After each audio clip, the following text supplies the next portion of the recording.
Bonsoir, chers téléspectateurs de la chaîne Lumière du Congo. C'est un plaisir de recevoir sur ce plateau Monsieur Samba Diankombi, qu'on ne présente plus, mais pour les besoins de la cause, nous lui demanderons de se présenter très rapidement avant d'aborder les sujets nombreux de ce soir.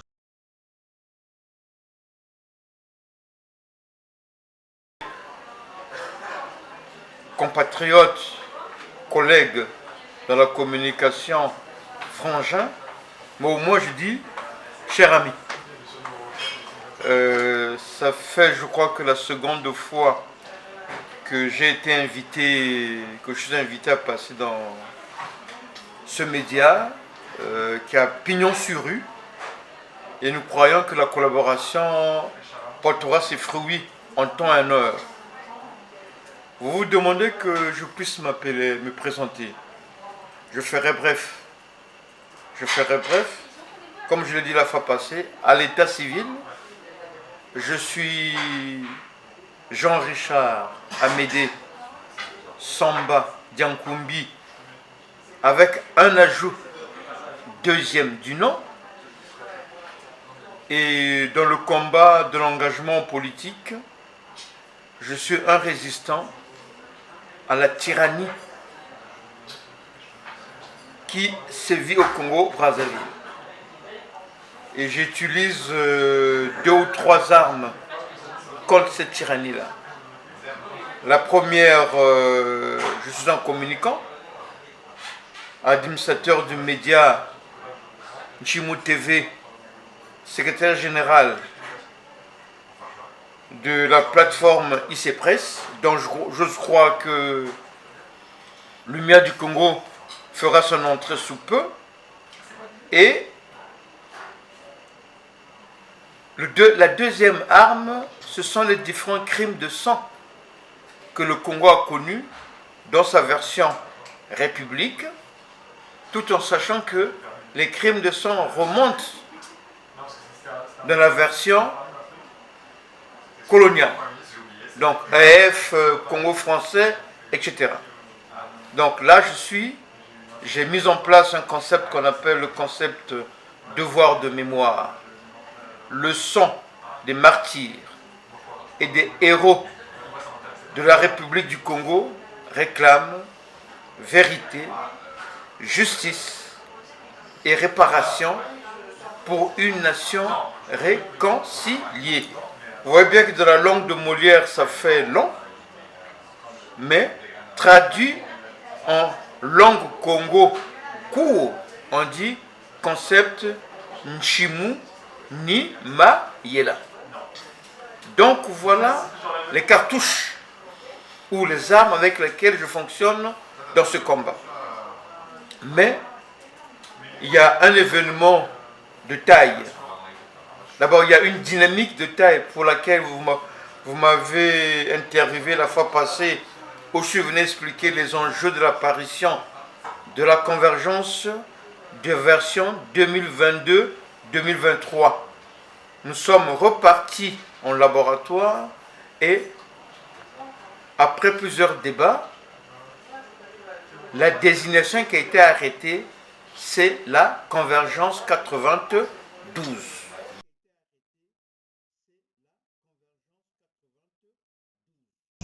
Justement, puisque vous parlez de la convergence 92, après que vous ayez décliné votre identité, la convergence 92 en question, en effet, qui planifiait un meeting qui est prévu pour le 18 mars 2023, donc dans quelques jours. Est-ce que vous pouvez nous faire un petit décryptage de l'organisation, de la préparation, des travaux de préparation de ce meeting de la Convergence 92? Et d'ailleurs, dites-nous plus précisément quel est le fond, quel est le but, l'objet de cette convergence, et puis quelles sont les motivations qui justifient l'avènement de la Convergence 92. Parce que dans mon passage dernier, nous avons précisé que c'était la convergence version 2022-2023. Parce que l'accouchement n'était pas encore effectif. Et il fallait qu'on commence à communiquer.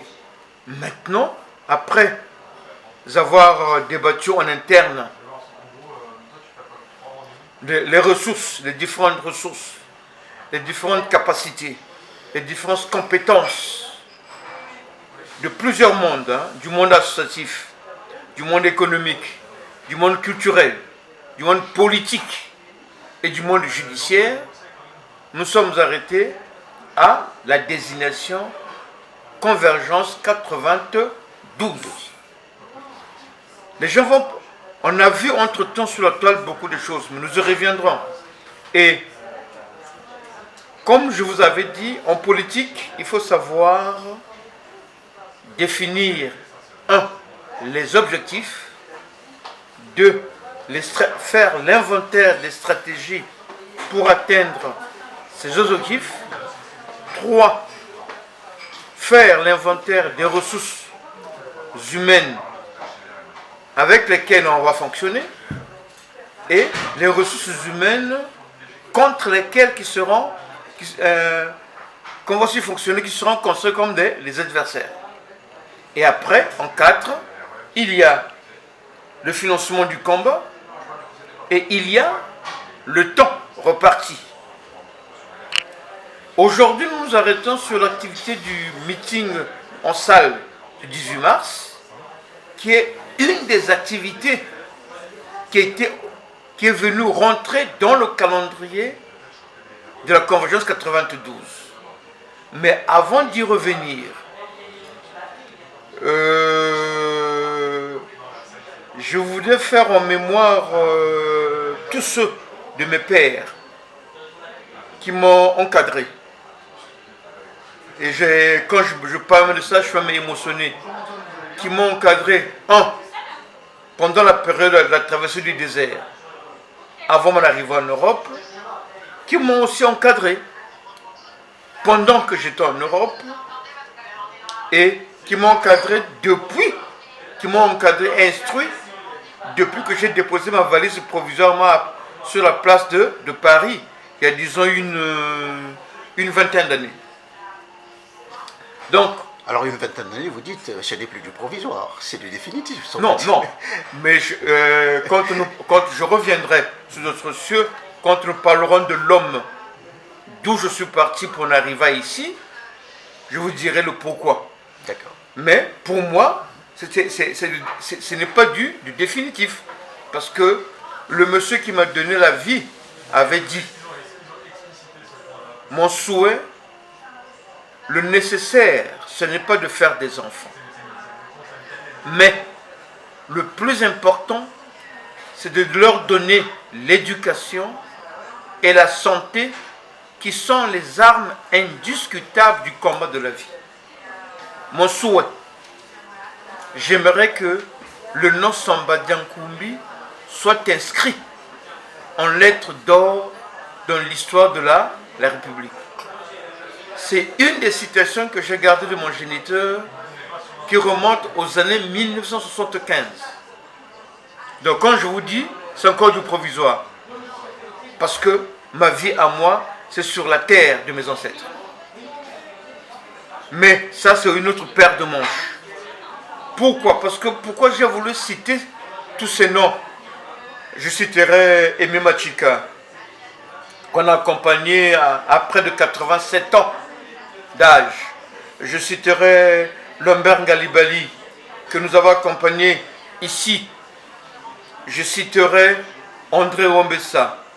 Je citerai celui qui m'a encadré dans le monde des affaires. Il y en a tellement beaucoup. Mais déjà, ces 3 barons, j'aimerais leur dire, en langue de chez nous, Tata, Batata, Matondo. Vous n'avez pas semé dans le vide. Et voilà ce qu'ils m'ont dit, ce que j'ai appris auprès d'eux.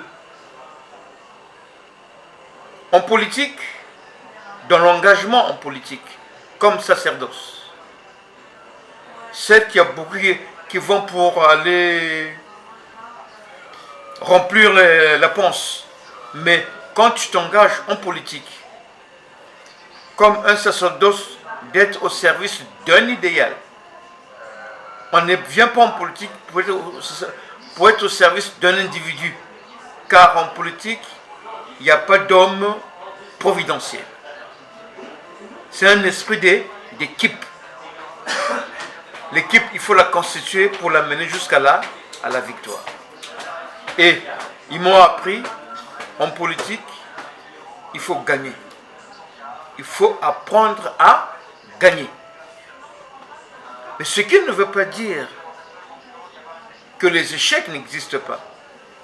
Mais les échecs ne doivent pas être considérés comme un délaissement, un dénigrement des objectifs à atteindre. Donc, soit on gagne, soit l'on apprend des échecs pour forger et forcer là. Donc, voilà pourquoi je me retrouve au jour d'aujourd'hui. Et vous avez parlé de Convergence 92. Monsieur Bernardin, ça fait une bonne vingtaine, une bonne quinzaine d'années que nous nous rencontrons sur la place de Paris. Vous savez que les activités, combien on a eu? Combien? Nous allons commencer le congrès des Congolais, le congrès des diasporas de Congolais de l'étranger à Genève. Nous allons venir avec le défunt Mbikiri Naniteramio. Nous allons venir au niveau de l'Assemblée générale des Congolais de l'étranger qui a eu à Paris et qui a eu à aboutir à la création du MRLC. Voilà toute une pléiade. En passant par les assises nationales. Combien d'activités n'avons-nous pas connues? Mais au jour d'aujourd'hui, dans ce micmac d'intelligence, dans ce micmac d'information, voilà, nous revenons. Le verre était demi-plein, était à vide à 100%, il a commencé à être rempli. Et au jour d'aujourd'hui, nous pensons que la nécessité de la convergence, elle était présente dans l'esprit tant des citoyens congolais de l'étranger et dans l'esprit de toutes les structures existantes. Mais malheureusement, la formulation a pris du temps. Ce qui a fait qu'au jour d'aujourd'hui, moi je me rappelle quand je me suis engagé, il y a une dizaine d'années, dans les années 2012, je parlais encore de la dynamique d'action, d'analyse et de réflexion pour une autre gouvernance Congo-Brazzaville. Pour faire bref, nous avons eu quelqu'un qui a supporté la situation et qui a dit qu'il va falloir converger vers un but minimum et un but maximum. Qu'est-ce que vous entendez par but minimum et un but maximum? Le but minimum... Qu'est-ce que vous entendez par but minimum et un but maximum? Le but minimum, d'autant plus que nous sommes à l'étranger, on nous a souvent dit non que la politique se fait sur le terrain. Mais il faut impacter. Ça, c'est impacter pour l'alternance de gouvernance au Congo-Brazzaville. Parce que voilà l'objectif. Au minimum, impacter. Au maximum, arriver à les dégager. Maintenant, comment le faire? J'aurais bien voulu parler, avant qu'on arrive là, des différentes voies possibles. Ce que je sais, dans nos analyses, il y a 4 voies. Avant de parler de ces différentes voies, je voudrais vous poser une question. Est-ce que la convergence 92 vient-elle remplacer toutes les plateformes qui existent ou est-ce qu'elle vient en prolongement, en soutien ou je dirais plutôt en addition? Non, je dirais plutôt en prolongement. D'accord. En prolongement parce que dans la citoyenneté, dans l'engagement en politique sur la place de Paris, ce que j'ai constaté dans le cadre de la communication, parce que j'ai visité toutes les chapelles politiques, toutes les chapelles associatives. Le premier embryon, on parle des identités citoyennes. Et après, il y a des identités suivant l'engagement en politique.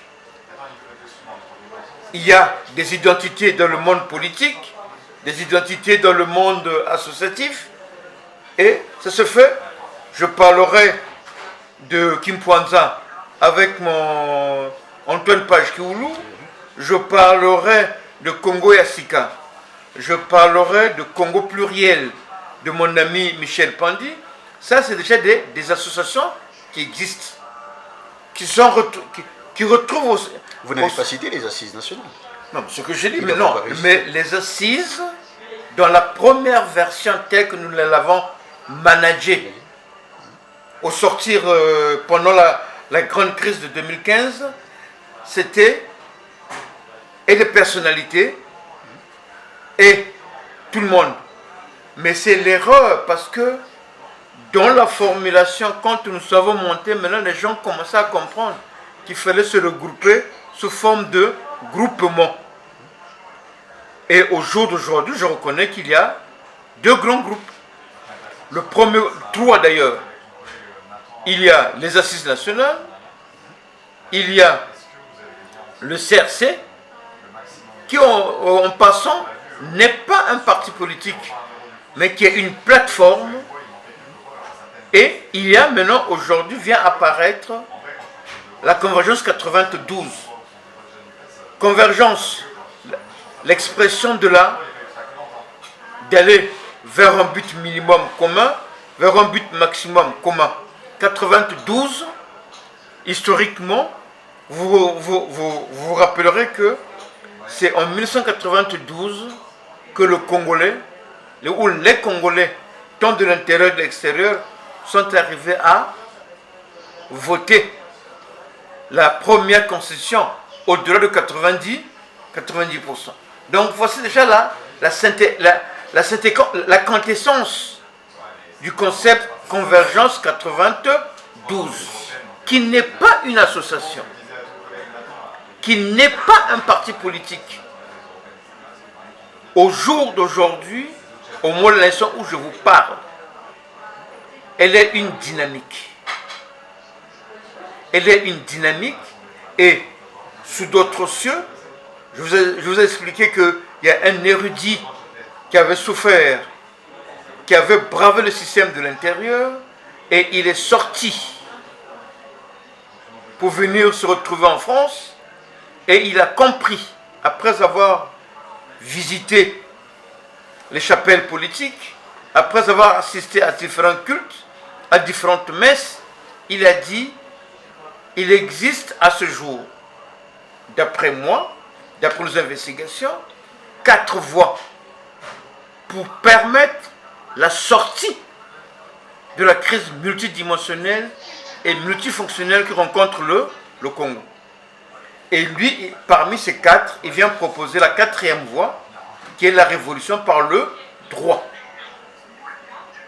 Donc, si nous voulons partir par la révolution par le droit, il va falloir que le plus petit nombre qui croit avoir le dessus, qui croit faire preuve d'insolence, de manque de considération du plus grand nombre, il va falloir que ce petit nombre se rende compte que la minorité n'a jamais gagné par rapport à la majorité.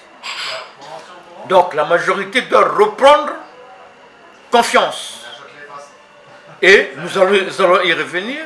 Maintenant, à part cela, il y a, au niveau de la Congrès 92, il y a donc la révolution par le droit. Et comme première activité pour sortir, c'est le meeting en salle que nous organisons. Nous pensons que là, le fruit, il est mûr. Je me rappelle déjà dans les années 2015, j'ai une pensée pour un président que je respecte beaucoup, d'ailleurs qui a déjà porté son accompagnement au meeting du 18 mars, le président de la fondation Jacques Opango. Dans un meeting que nous tenions à l'époque à la place Clichy, voilà ce qu'il avait dit. Il fallait commencer par résoudre la question de la tête. Parce que le poisson était mort au niveau de la tête. Mais malheureusement, plus que le néron africain prenait de l'âge, plus que la trouille de répondre une seconde fois devant le peuple congolais de tous ces crimes qu'il a eu à commettre ou qu'il a eu à parrainer, il a voulu braver le peuple congolais. Mais il n'avait pas compris que nous n'étions plus dans les années 60, que nous n'étions plus de la décade 70, nous sommes plus dans la décade 80. Même s'il a réussi à brimer, s'il a réussi à, comment le dire, il a réussi à faire disparaître la bonne identité congolaise. Mais il n'avait pas compris que les enfants avaient grandi.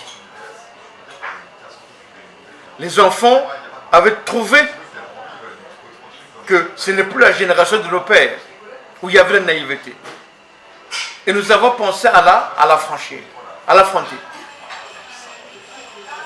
Je ne pourrais pas vous le démontrer, mais je pourrais vous l'affirmer que la candidature de Jean-Marie Michel Mukoko a été travaillée sur la place de Paris pour l'accompagner.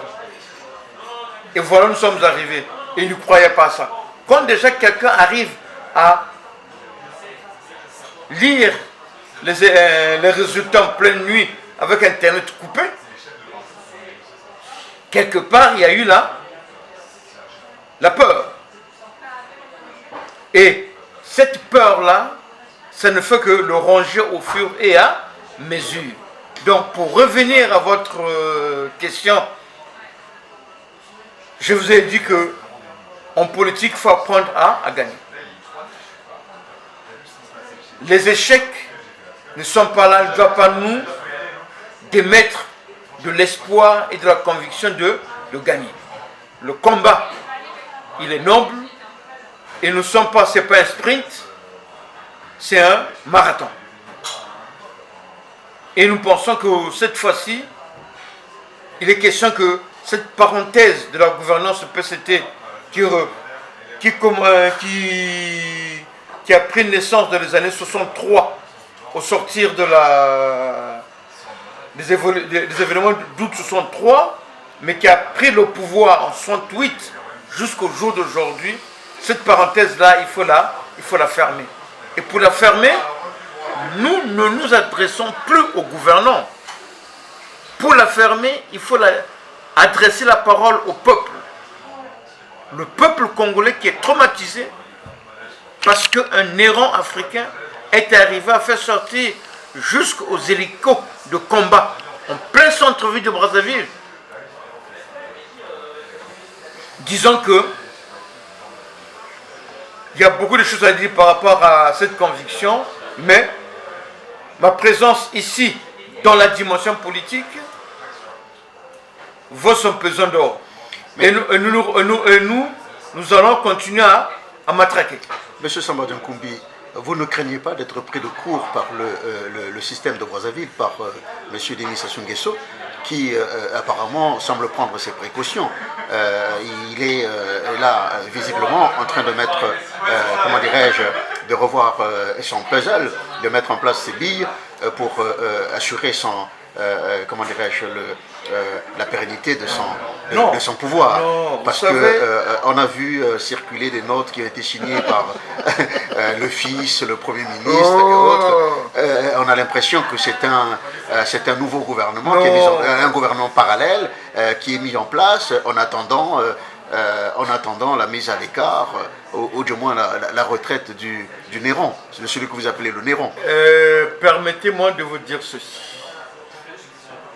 Parce que pendant que vous êtes en train de gérer, de mettre en place, de consolider la convergence 92, M. Denis Sassou Nguesso, lui aussi, est en train de travailler. Non, donc, non, il est en train de... non. Voilà. Attendez, je vous ai dit qu'en politique, il y a la politique du ventre, il y a la politique d'être au service d'un idéal. Que ce soit pour celle de la politique du ventre ou d'être au service d'un idéal, sans stratégie, on n'y arrive pas du tout. Depuis fort longtemps, quand nos aînés étaient aux affaires sur la place de Paris, ceux que j'ai rencontrés sur la place de Paris, une fois quand j'ai déposé ma valise en venant de l'Ukraine, quand nos aînés étaient aux affaires, nous ne pouvions pas, parce qu'on nous prenait pour des bons que rien. Mais nous avons dit qu'il fallait prendre le temps. Je vous ai dit qu'entre-temps, je me suis permis d'aller m'instruire auprès de plusieurs personnalités politiques, hommes d'État et de gros calibre. Je peux vous assurer que le testament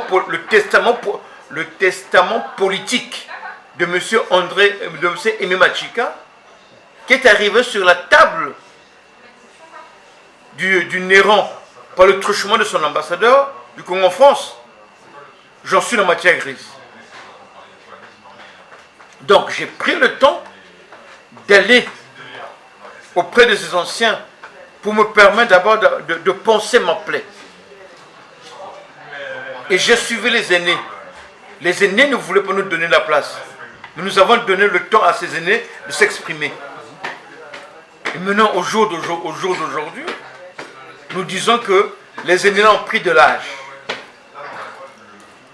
Il est maintenant temps que nous aussi, qu'on donne de notre apport. Maintenant, quand tu me citais, je voudrais théoriquement sous d'autres cieux, quand je vois le dernier papier sorti par le valet de maison, le sieur Colonel Makosso, sincèrement, fort heureusement que dans les 77, ce dernier n'avait, dans la décade 70, il n'avait pas encore, il doit avoir dans cette dizaine d'années. Parce que ce que nous voyons là, c'est un peu ce qui s'est passé avec l'état-major spécial révolutionnaire, qui prouvait déjà qu'il y avait une crise à l'intérieur des gouvernants. Est-ce qu'on peut dire que c'est une espèce de coup d'État larvé, dissimulé? Mais pour nous, en réalité, sur d'autres cieux, j'aimerais plutôt qu'on puisse parler d'autres sujets. Mais comme tel est le cas, ça concerne une cuisine interne. Nous savons qu'ils ne veulent pas remettre le gâteau. Maintenant, la grande question est de savoir qu'est-ce que le peuple, comment va-t-il réagir? Parce que le peuple en 2015 avait réagi, pensait marcher sur le palais présidentiel afin de dégager le Néron de son trône. Malheureusement, il s'est passé que le cordon ombilical entre le peuple et les acteurs politiques de l'époque, de premier plan, ce cordon ombilical s'était un peu étiré. Donc la confiance a été bruitée. Et au jour d'aujourd'hui, ce que nous faisons, nous, ressources humaines, capacités, compétences, basées à l'extérieur, c'est d'abord de recréer ce climat de confiance.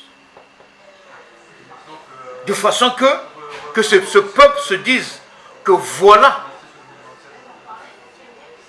les anciens ont trahi, est-ce que ceux-là qui viennent, qui étaient avec ces anciens, dont le système à un moment, dans les années 70, a pensé décapiter les têtes, est-ce que ceux-là vont faire le jeu du système? Je ne pense pas. Parce que nous sommes en train de travailler.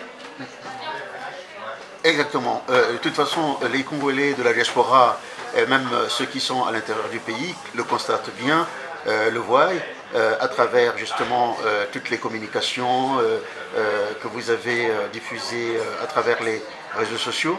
Donc les Congolais de diaspora constatent effectivement que la convergence 92 est en route et sur les rails, et que les Congolais ont de la matière, hein, de l'expertise aussi. Je crois que ça se voit, ça se remarque. Vous l'avez dit. Voilà, et donc ça c'est une très bonne chose. Ça c'est une très bonne chose. Par contre, pour revenir à la convergence, sans trahir les lettres du meeting du 18 mars, est-ce que vous pouvez nous décliner quelques axes de communication qui seront adressés, quelques axes de communication sur lesquels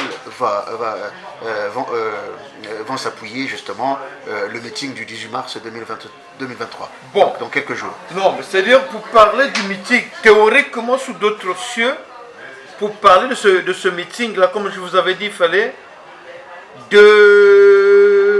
poser deux jalons. Le premier jalon, l'historicité et l'histoire de la gouvernance du Congo sous la forme république,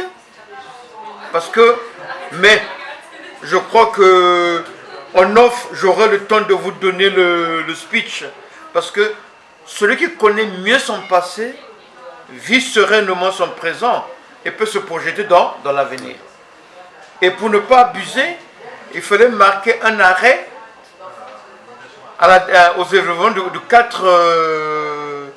4 mars 2012, qui a été l'élément déclencheur de la grande crise entre la justice, domaine régalien d'une république digne de foi, et le système de gouvernance du Congo, parce que c'est là, de l'intérieur, on a prouvé que la justice au Congo n'était pas lue au nom du peuple, mais elle était lue au nom d'un système, au nom d'un individu. Donc, et là, je vous ai dit que la classe des érudits a perdu un élève brillant, un encadreur, maître, et est apparu un autre érudit qui a bravé le système de l'intérieur. Et voilà, nous pensons qu'au jour d'aujourd'hui, c'est par le droit. Parce que, pour preuve, vous rappellerez des hommes forts, Pinochet, tout le tralala, tout le gratin des hommes forts de l'histoire du XXe siècle. Mais aucun, je dis bien aucun, n'est arrivé à être jusqu'à la fin de ce jour, au-dessus de la loi. Donc, si nous arrivons, parce que 2012, on a battu le système de l'intérieur, ceux qui suivent l'actualité vont la suivre, mais il y a un élément important. Comme l'a dit cet érudit, le système et le Néron n'avaient pas compris que les paradigmes avaient changé. Les paradigmes de gestion de la République avaient changé. Les hommes n'étaient plus les mêmes. Mais le dernier voulait encore vivre dans ce logiciel ou dans cet ancien logiciel. Et au jour d'aujourd'hui, 18 mars arrive. La population congolaise, elle est peut-être très jeune, mais la date du 18 mars, elle est en même temps la représentation de en face A de la crise identitaire, des conséquences des événements de février 59 au Congo, parce que on a dit que le Congo va Bomingwabi, mais une mascarade, et là en même temps l'élément déclencheur de ce que nous vivons encore au jour d'aujourd'hui. Parce que c'est la même personne qui amène les mêmes méthodes. Mais au jour d'aujourd'hui, la place de Paris, au-delà de la dénonciation. Voilà ce que l'on dit. Tout crime détruit l'humanité. Tout crime. Maintenant, on sait. Que va devenir demain? Et voilà. Donc, 46e anniversaire de l'assassinat du président Marien Ngouabi, commandant en chef de l'APN. C'est comme ça qu'on l'appelait. Et n'oubliez pas que cette affaire-là a été au-delà du caractère de la mascarade.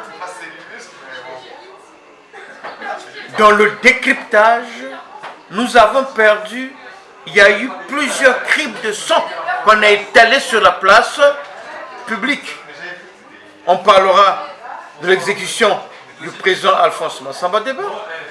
Je rends encore hommage à Roger Albert Massema, qui a été le président du parti La Cause au niveau de la conférence nationale et qui a rédigé, qui était président de la commission assassinat, mais dont aussi qui a subi les frasques du système, qui est venu mourir parce qu'il était empoisonné, parce qu'il avait découvert, il avait tenté de découvrir et Elvis Karel Kakou, l'indigné bourgeois de la place de Paris, l'a bien fait comprendre en relisant.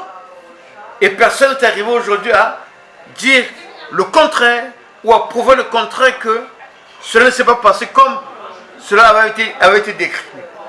Donc, pour faire court, le président Marien Ngouabi est assassiné. Le président Alphonse Massamba Deba est exécuté. Le cardinal Émile Biayenda est exécuté. 3 figures importantes, sans compter les témoins gênants. Et on a eu à faire porter le tort sur un groupe de gens, des patriotes, Des innocents. Et ces personnes ont été arrêtées, certains depuis le mois de mars, gardés jusqu'au mois de décembre 1977. Et voilà, on est venu sur la place publique durant 1 mois et demi, ou plus d'1 mois, parce que nous n'avions pas les outils. Parce que nous étions démunis de plusieurs vecteurs de convergence. Mais on est arrivé à inculper 43, ou disons oui, juger et inculper 43 personnes, dont le défunt Lombert Ngalibali, qui a été un de mes instructeurs du point de vue de l'engagement politique. Mais entre-temps, M. Lombert Ngalibali, parce qu'il m'a reçu dans son appartement comme étant son fils. Il était parmi ceux qui avaient vu les 10 suppliciés de ce procès à qui on avait donné la peine capitale. Nous posons la question de savoir au jour d'aujourd'hui de quoi est mort Marien Ngouabi. Est-ce à l'issue des échanges de coups de feu au sein de la résidence officielle? Est-ce la carotide coupée, comme l'avait désigné le collège le porte-voix du collège des médecins qui avait reçu ce corps-là pour le préparer aux obsèques? Voyez-vous? Donc, encore mensonge. Crime, mensonge. Donc voilà, dans cette expression d'injustice, dans ce crime de sang permanent,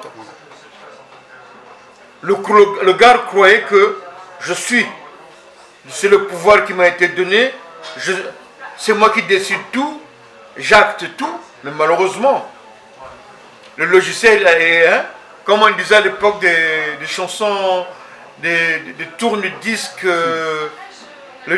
disque Kotima, Maboulou. Donc voilà, ces deux événements, dans le décryptage socio-politico-militaire, tribal encore en bonus, nous disons, il faut commémorer.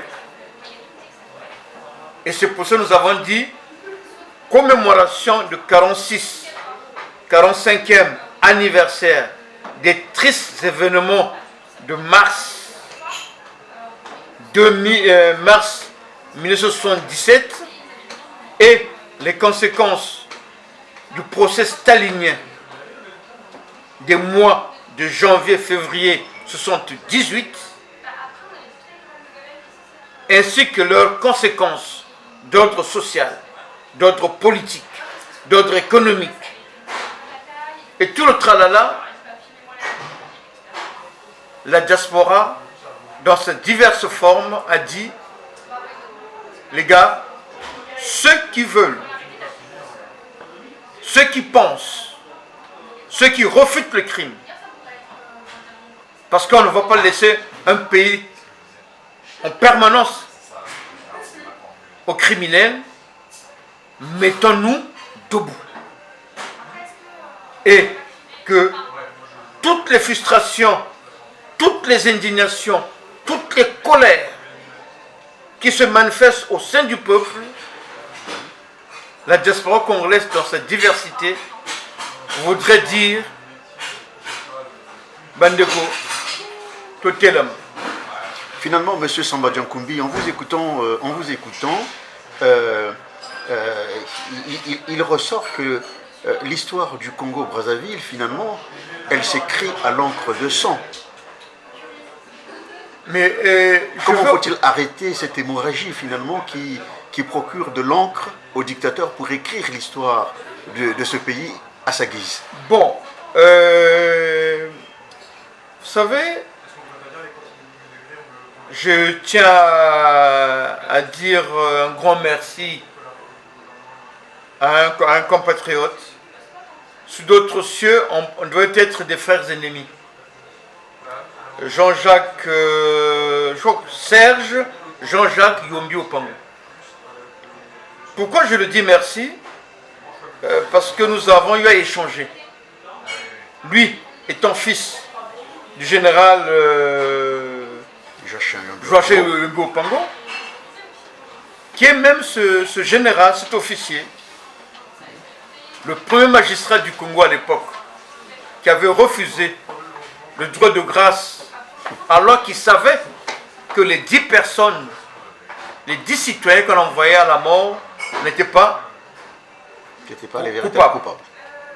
Et il le savait. Et cet enfant-là, ce compatriote, me l'a fait savoir par moyen. Mais qu'est-ce que le président Yombi nous a fait comprendre? Voilà ce qu'il a dit. En offre, il a dit que qu'en 63, eux, jeunes officiers, ils ont fait match couvre avec les anciens. D'accord. Parce que l'alternance de 63 avait en elle-même donné 4 victimes. On ne reconnaît peut-être que 3 pour des raisons d'historicité de la gouvernance. Mais, et lui, il vient dire ceci, que même en 1992, l'alternance du Congo, monsieur le sieur Kani n'est pas parti de bonne foi de la présidence. C'était une révolution populaire. Et en 63, ce dernier, en août 63, il était dans le dispositif des forces armées congolaises présentes au palais. Parce que la démission le président Youlou, après qu'il a été lâché par le général de Gaulle, pour des raisons encore à élucider, il avait remis la démission dans son bureau auprès des deux officiers, Mounsaka et Mouzabakani. Et voilà.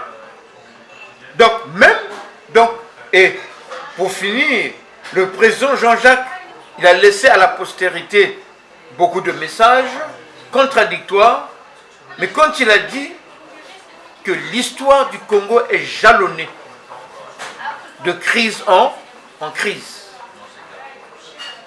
C'est pour ça que quand je vous ai parlé des nombreuses voies, de nombreuses possibilités de voies d'utilisation, de changement, d'obtention d'alternance de gouvernance, je vous ai dit qu'il y avait la voie militaire. Mais nous avons connu combien de crimes de sang? Je pourrais en citer. Sous la République, depuis 1958, combien de crimes de sang avons-nous connus? Et pour faire court, j'ai dit, dans la valise que transporte le PCT, le Parti congolais des tricheurs, plusieurs crimes y sont dans les crimes de sang. Et d'où ma volonté ou mon intelligence a dit ne va pas chercher ailleurs.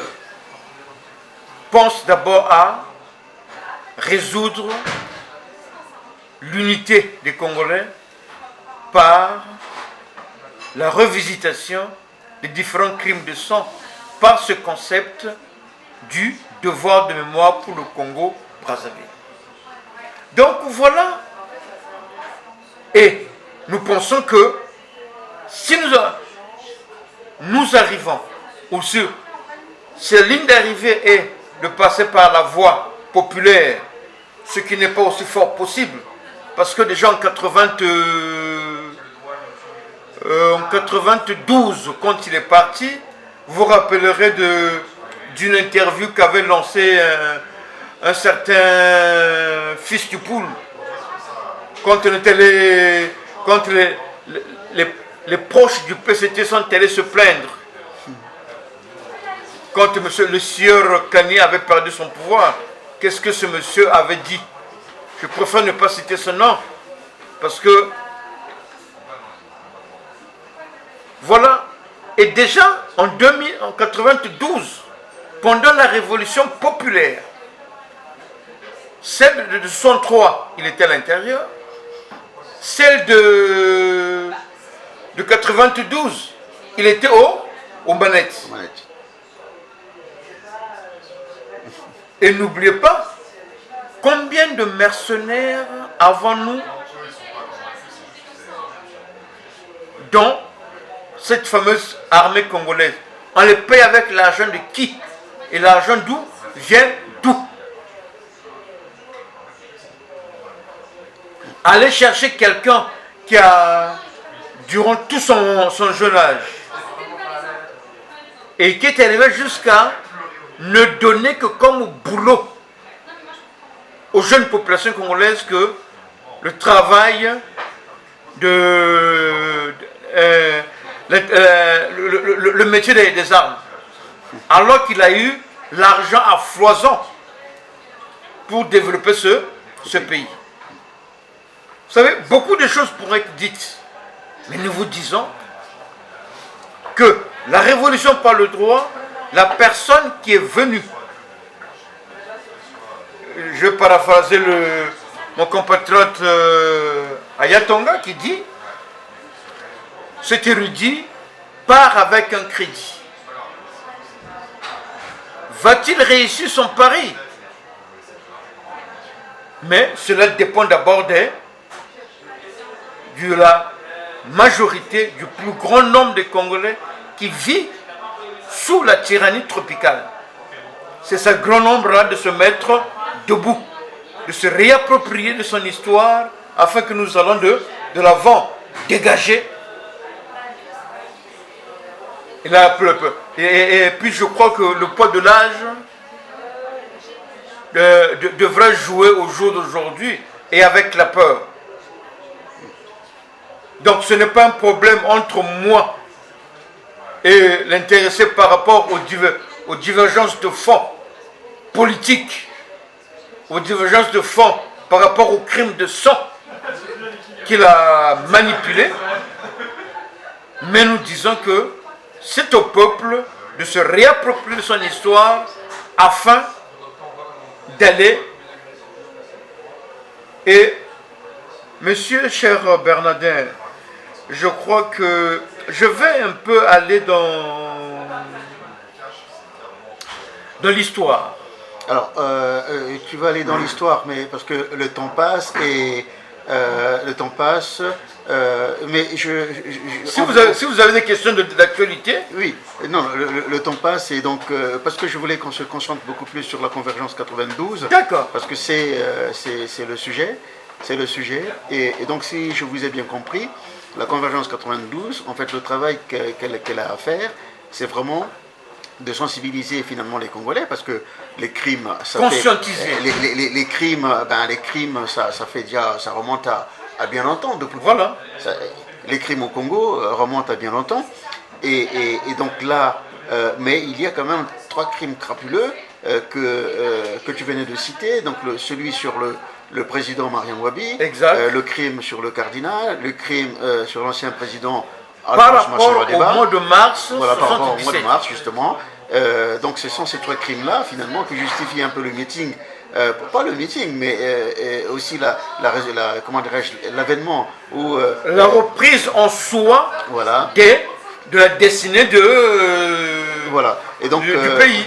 Exactement. Et donc, en lançant la révolution par le droit, il y a une idée qui apparaît là aussi, qui semble dire que finalement ces 3 crimes-là, jusqu'aujourd'hui, sont restés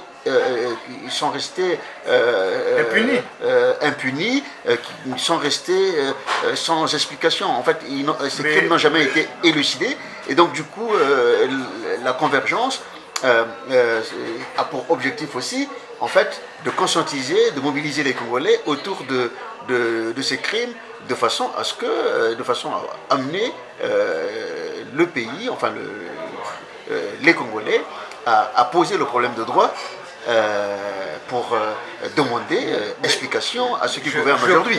Mais je crois que vous avez tout dit. Vous avez tout dit. Nous vous disons ceci. Aucun vice n'est beau, mais le plus laid de tous est de mentir. Nous sommes de la même génération, vous vous rappellerez de cette récitation du faux malade. Quoi, déjà retournons en classe et tout le tralala. Le monsieur a utilisé tous les moyens, tous les subterfuges pour rester sur le fauteuil. Il a berné ses anciens. Vous vous rappellerez du doyen, du notable Kikungangot et Jacques Opango. Quand ils avaient été reçus par le président Mariam Wabi, là il faudra aller voir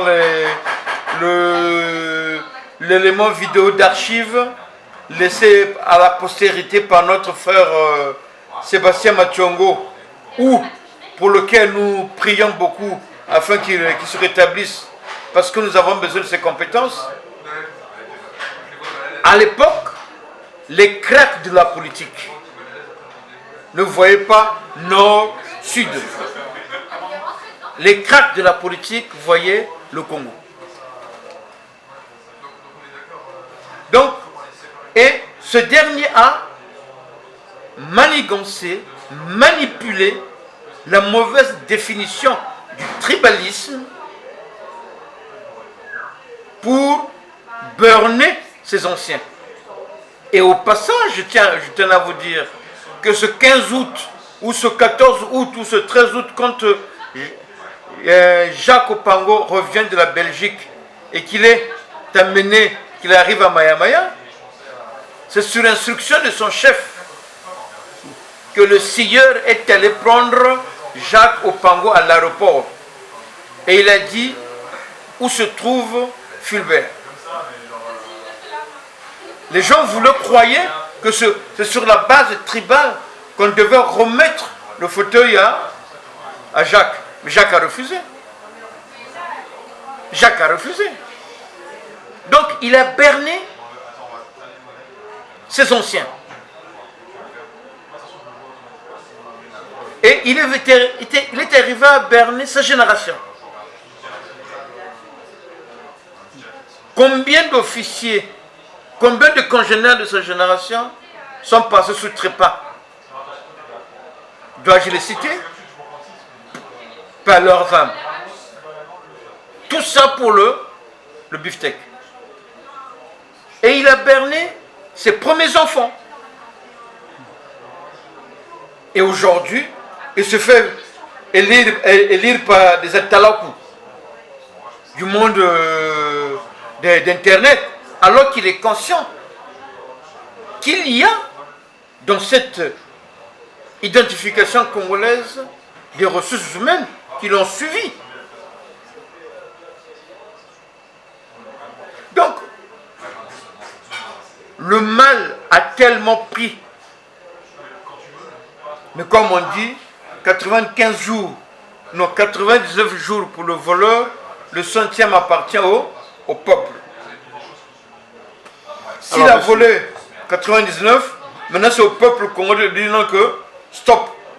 Et les réactions, le peuple est juste, d'après ce que nous voyons, d'après nos investigations et les renseignements qui remontent sur la place de Paris, d'après nos services de renseignement, le peuple n'attend que des nouvelles têtes. Et ces nouvelles têtes, la convergence est en train de les mettre sur la place publique. Monsieur Samba Nkumbi, le peuple n'attend que les nouvelles têtes et la convergence 92 vous les donnez sur la... donc à les mettre en exergue. Voilà, à les mettre en lumière sur la place pour que justement qu'ils prennent les commandes. Mais c'est curieux parce que ce que vous dites, en fait, c'est comme... Voilà, Monsieur Samba Nkumbi, je disais que les informations que vous nous donnez là, finalement, on peut les mettre en miroir avec la réalité congolaise, ce qui se passe au Congo, sur le plan politique. Vous dites que la convergence 92 est en train de mettre justement, de sortir, n'est-ce pas, de l'ombre ces nouvelles figures, ces nouvelles personnes. Mais quand on regarde aussi au Congo, on a l'impression que le système tyrannique, là, voilà, lui aussi est en train de sortir des nouvelles personnes, parce qu'on voit les nouveaux politiciens au Congo sortir de terre comme des champignons, Alors, finalement, mon frère, mon cher ami, qui copie qui? Est-ce que la diaspora copie mon cher ami, Sassou Nguesso, ou alors c'est Denis Sassou Nguesso qui copie ce que fait la diaspora? Qu'est-ce que vous en pensez? Combien connaissez-vous des acteurs politiques? Quel était l'idéal des cracks de la politique au Congo de la première génération? Nous ne sommes pas nombreux. L'idéal politique de l'UDDA, du MSA, du PPC, de la CGAT et de toutes les organisations syndicales. Est-ce que vous savez que en 63, pour que août 63 puisse connaître le retentissement, il a fallu une fusion, une union de fusion syndicale où le président était au Kemba Morlende. Mais non, je me suis permis,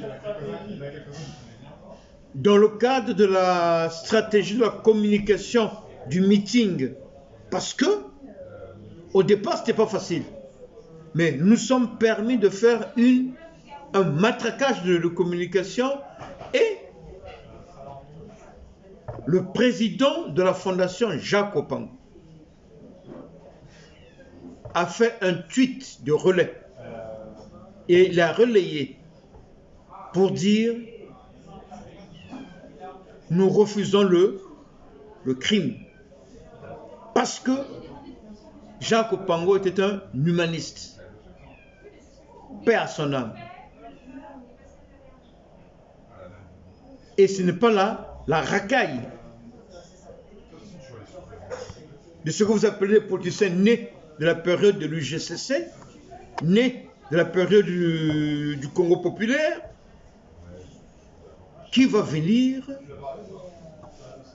enseigner la politique comme sacerdoce, de se mettre au service d'un idéal et non de se mettre au service de son ventre. Parce que quand on se met au service de son ventre, on dépend du bienfaiteur qui a donné le fauteuil. Et ça, ce n'est pas de la politique.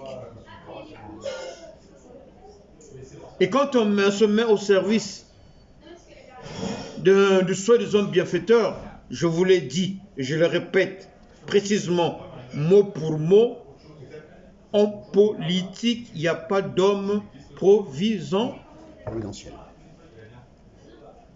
La politique, c'est un sacerdoce. Et nous sommes honorés qu'au jour d'aujourd'hui, au fur et à mesure que le temps a passé, nous avons remis les valeurs patriotiques, citoyennes, prônées par les pères fondateurs de cette république-là. Voilà.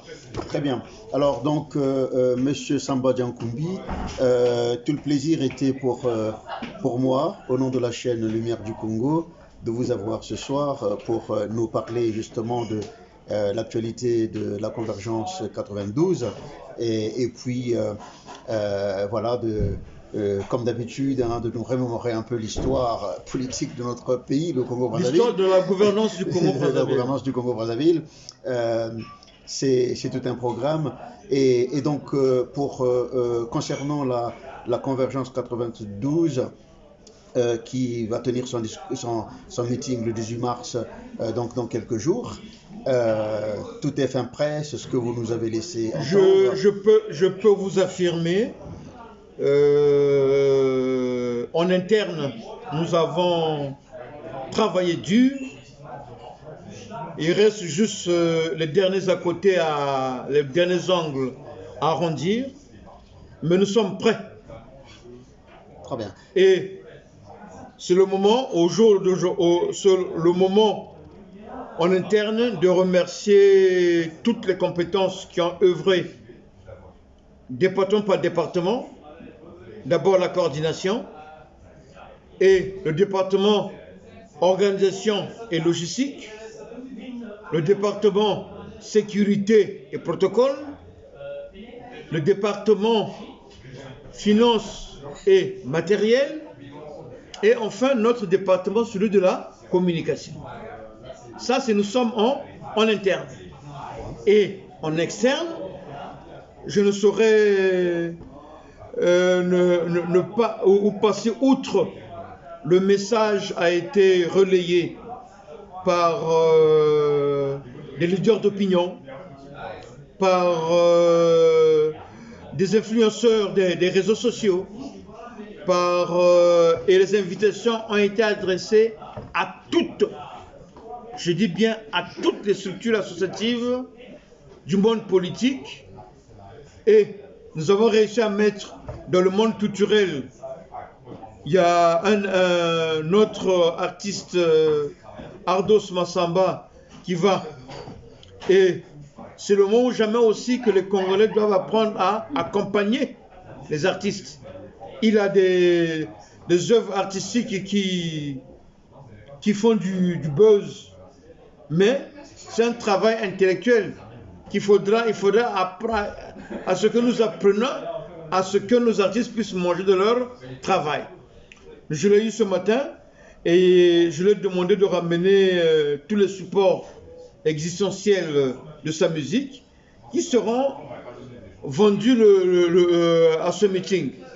Et je ne saurais aussi ne pas dire mon mot de remerciement à tous ceux et toutes celles qui ont contribué dans leurs attributs pour que la visibilité de ce meeting puisse être au niveau où il est arrivé. N'oubliez pas, samedi 18 mars 2023 à 14 h, la notion d'heure et de rigueur, et à l'adresse Hôtel Kellerman, 17 boulevard 17 Kellerman, boulevard Kellerman, dans le Paris 13e. Voilà, chers amis, à la Porte d'Italie. À la Porte d'Italie. J'espère que je n'ai pas oublié, mais n'oubliez pas que nous avons pris, on a un programme d'activité avec les médias, et nous reviendrons dans un mois pour faire le service après-vente du meeting et les prochaines actions à amener. Très bien. Alors, M. Samba Diankombi, là, vous avez donc lancé votre message à l'endroit des Congolais de la diaspora, puisque vous les invitez à venir massivement le 18 mars 2023, donc dans quelques jours, samedi prochain. Donc participer à ce meeting. Donner de leur voix. Voilà. Donc c'est vraiment une invitation que vous lancez aux Congolais de la diaspora, ceux qui sont en France, pour venir dire haut et fort leur opposition justement aux politiques menées sur la place de Brazzaville contre le peuple congolais finalement. Alors, quand vous avez dit tout cela, maintenant, est-ce que vous souhaitez dire un mot aux Congolais qui sont à l'intérieur du pays, ne serait-ce que pour les garantir, les assurer de votre soutien et du travail que vous allez faire, vous allez mener sur la place de Paris en faveur du peuple congolais, justement pour appuyer leur combat, mais cette fois-ci sur la base du droit, à partir de la révolution par le droit. Merci de cette interpellation. La fois passée, je vous avais dit que nous étions en contact avec les cellules de Brazzaville pour relayer les informations, et nous comptions parce que vous savez, les finances a été toujours un handicap, hein. Et c'est maintenant de faire comprendre aux gens que même dans les vieilles démocraties, on ne gagne pas un combat en autofinancement. Il y a toutefois, que ce soit aux États-Unis, que ce soit en France, encore en France, ils viennent prendre leur catch dans les pays africains, mais souvent aux États-Unis, il y a toujours une subvention qui vient et de la part de l'État et de la part des populations. C'est peut-être avec regret, mais ce n'est que partie remise, nous disons qu'il faut que vous appreniez à nous accompagner financièrement. Nous en parlerons à la prochaine émission.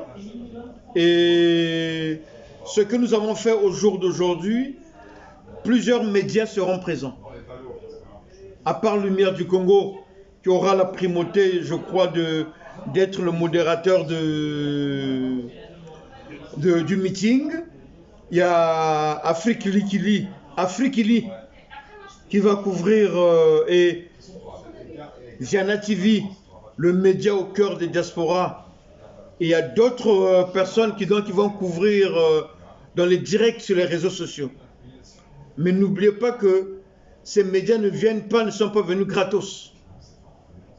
Nous avons dû retrousser nos poches pour financer afin que le message puisse aller partout. Et en retour, nous aimerons donc que vous soyez scotchés sur vos smartphones pour suivre le message. Ça, c'est par rapport au déroulé. Mais la linga qui quand même na monokamboka. Mais surtout vous adressez au peuple congolais pour vous écouter. Voilà. Batata, bamama, bandeko. Ngawa bino mwana na bino, koko na bino, mbotama ya Congo Brazza. Toyaka na poto ya kotanga. Totanga tokanisaki ke tokozonga na mboka, mais mikakatono yaki na nzela. Tokotanga na mikakatono mikolo yo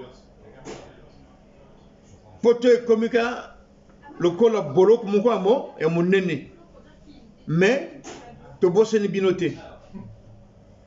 Ni ndenge wana bana na bino, bakoko na bino, to kutani uto sangani poto sala lisanga oyo ya convergence eza ya bino, bolata yango lokola elamba boyo bolataka de lundi ki dimanche, de façon que mboka est échangé. Lisaponge oyanga ya monoko ya suka. Merci, Monsieur Samba Diankoumbi, pour cette intervention qui aura été très claire et qui aura été très claire pour nos compatriotes congolais et pour tous ceux qui nous suivent. Donc, rendez-vous est pris pour le 18 mars 2023, donc dans quelques jours, c'est samedi. Merci beaucoup, Monsieur Samba Diankoumbi, pour votre intervention sur le plateau de la chaîne Lumière du Congo. C'est à moi de vous remercier, cher Bernardin. Je vous en prie. Et on se dit à samedi et au prochain rendez-vous. Rendez-vous donc samedi.